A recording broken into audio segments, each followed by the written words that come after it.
Hi, thanks for joining me on Wilderness of the Monty. I'm up at Chocolate Lakes. I think I'm at the middle lake, I'm not sure. And I'm going to be doing some fishing for brook trout. And I can see a bunch of them. I'm going to start with this little nymph that has no bead head. Because the fish seem to be all feeding right on the surface. They're really close to shore. And I don't have any dry flies. I got one dry fly. I've abandoned dry fly fishing a long time ago. But I do have a whole new array of bead heads, pheasant tails that I ordered, and a couple other choices. I'm going to be starting with about a 6 foot leader, 5 foot around, because the fish look like they're really close. I'm going to be sight fishing, and if I'm going to put on a longer leader, a 4-pound fluorocarbon, which is what I use, I need them to prove to me that I need a longer leader. I'm not just going to give them the benefit of the doubt. They got to prove it. And I'm not setting up my spinning rod because I'm kind of tired. And what I factored in is laziness. I'm too lazy to set up that rod right now. So if I could just go down there and catch a bunch of fish with my fly rod without having to include some other complicated thing, that's the road I'm going to take. So let's get down there and see if we can do some good. I see some decent ones in there. They're not great looking brookies. Maybe if I did take a jig and fish deeper, I could find some bigger ones. But I'm satisfied with what I'm seeing. So let's just see if we can't make a couple casts in there and catch some. So here's the moment where I'm going to figure out whether this is going to be really easy or if I'm going to have to start out by taking a big bite of some humble pie. Ooh, there's one right under this boulder. I can barely see him. Oh, he darted from me. He darted. I'm not biting humble pie yet, but I scared that one to death. Let's see if I can't get one of these guys to hit this nymph. He went right for it. Oh, he went for it and he swam. He turned away. Oh, he is there not going for it. I gotta let it sink. Let's see if I can get one of these guys to hit.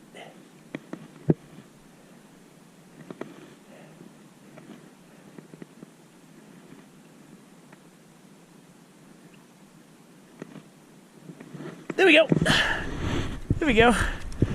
I'm gonna yank this guy right over this tree so I don't spook the rest of them. There's a bunch of fish over there feeding. And, you know, some of them are being real little finicky, but this guy just swam right up and grabbed it. These fish aren't huge in this lake. And there we go. These little brookies are really colorful, really cool looking fish. And I'll get him back in the water, and there he goes. I will cast at single fish, but there's two patterns I'm looking for today. And I usually look for when I'm fishing in alpine lakes. It's the pattern really close to shore where there's a fish posted up and I can just barely see the wake from it feeding and coming out from under a bush or something. And then there's the pattern where there's several fish together where I drop in my fly and there's a moment of panic where they want to compete for the food. I find those to be the two best patterns no matter what kind of fish I'm fishing for in an alpine lake. The competition pattern and the ambush pattern. There's about 5 fish rising right there in a group. That's what I want. I want them to feel like if they don't get it right now, they're gonna miss out on a meal.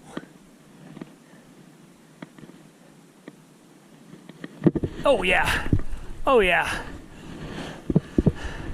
And that's the pattern, man. The multiple fish in a school, they gotta get that. They wanna grow that extra inch. So, to get this guy in the net, I can get my hand wet on the net, because it's hard to reach down sometimes when you have these undercut banks. They're very colorful, and they're feisty. I like feisty. So if I was having trouble getting these fish to strike, I'd immediately go to a beadhead or something that sinks faster. I'd go for those fish that are a little deeper.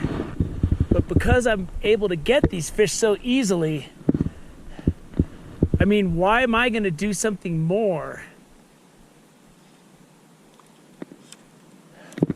They're fighting over it. I had a smaller one hit it, and I just let him spit it out because there was a bigger one close by.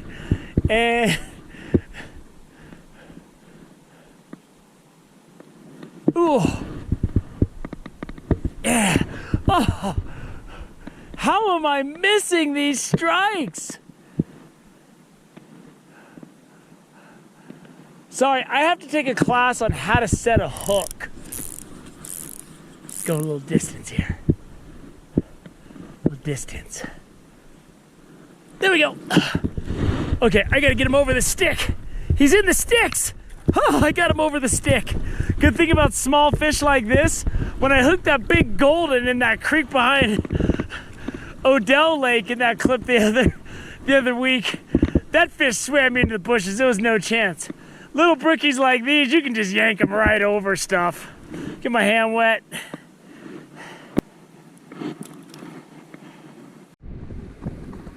I'm gonna drag this fly across them. They don't see it come in. I mean, they're all over this thing. As long as I can present it right and get it out of range, they'll hit it. Oh, over the tree, over the forest and through the woods to brook trout we go. Hey, what do you know? And this, in a day of small fish, is the fish of the day. And that's a pretty great looking brook trout with all his green color, green back and orange belly, and there he goes right back in the water, and he is darting.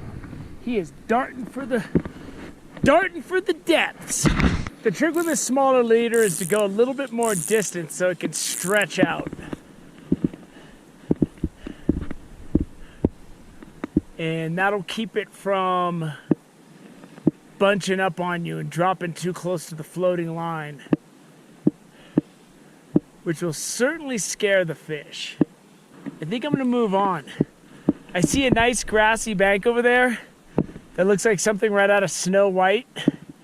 I think that's where I'm gonna go because I could definitely nap there as well. This isn't the clearest water, but I can see about 5 down there. I think if I drop this nymph in the middle of them, I can get at least one of them to go. Is anybody willing to go? Is anybody willing to go? That's the one I want right there. There he goes. He swam right up. All right, big dummy. I mean, fish willing to cooperate. All right. Let me get him. I barely got him. That's nice. My hand wet on the net. And I'll hold him up. Let's see how big he is, which isn't very big. But he's one of the better fish in this lake that I've seen. But I think they're laughing at me. And when fish are laughing at me and telling me I can't catch them, I've only got one choice at that point, and that's to prove them wrong. So you think you're smart, you think you're funny, you think you're laughing. Let's see how much you're laughing once my nymph gets out there.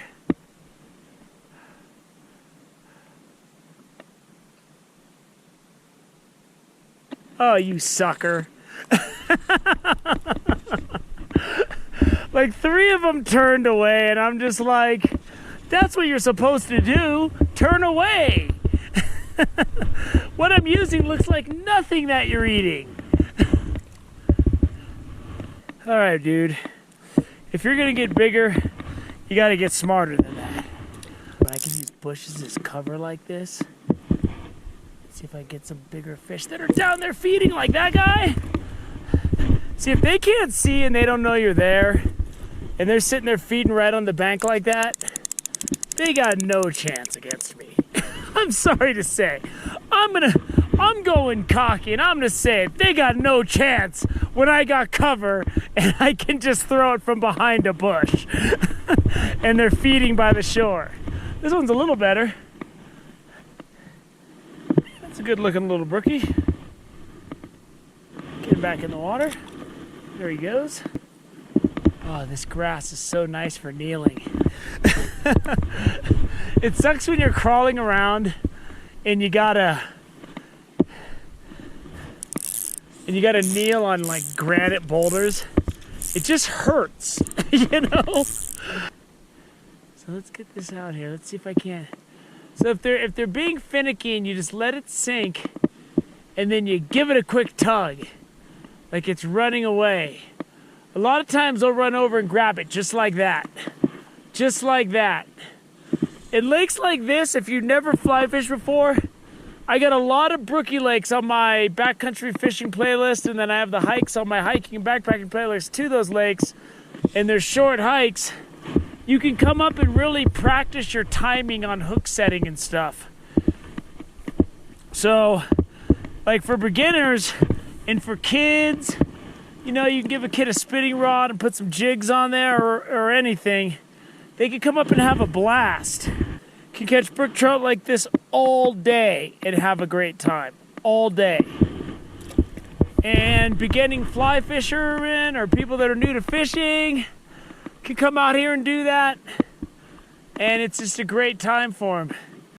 Okay, just let that fish go. This guy looks really aggressive. He looks aggressive. He looked aggressive until I pounded my line down and scared him away. That fish looked aggressive, but then I happened. And when I happen sometimes, and I just clumsily, lazily just blast my fly down on the water, sometimes it doesn't work as good. So I'm thinking, might be time to go to another area or find a fresh fish like this. This guy looks like a total mark. Oh yeah, that's called sucker right there. I mean, that thing just attacked. Come on. I need the guy that's willing to send gift cards to get his brother out of jail in Zimbabwe. Because you got a text. That's the fish I'm looking for. The Zimbabwe fish. Like that guy. Hey, I've just been arrested in Kathmandu. Can you please send me some money? Sure. Here's my bank account, my social security number. That's this guy. I don't know why I turned the camera off for that fish. It's one fish after another. Let's take a look at this guy. My net wet. So if you get the wet net, if you get the net wet, then you get the fish in the net, get the net wet again. It's easy to get your hand wet on the net before you handle the fish. You never want to grab a fish with dry hands. It wipes off their slime, which is pretty much their immune system. So it's always better just to get your hands wet. And with these rubber nets I use, the big one and this one, it's always just better because there's a lot of water falling off the net. I'm gonna wrap it up quick. I've only been fishing for like 40 minutes. I mean, I could sit here and catch 100 of these fish, man. But I'm gonna go down, check out Bull Lake, fish that, give everybody a taste of what that's like. So that if that's where they want to go, they can see what's in store for them. And then I'm gonna go on and try to find something else to do today. It's one of those days where I don't know how many destinations I can squeeze in, but there's gonna be more than one. As you can see, my short leader, making them prove to me I need a longer leader, they proved nothing. Nothing! They proved to me that I could probably got away with a 4-foot leader. So, thank you for joining me on Wilderness with Amani on a day with these really colorful little brookies. Until next time.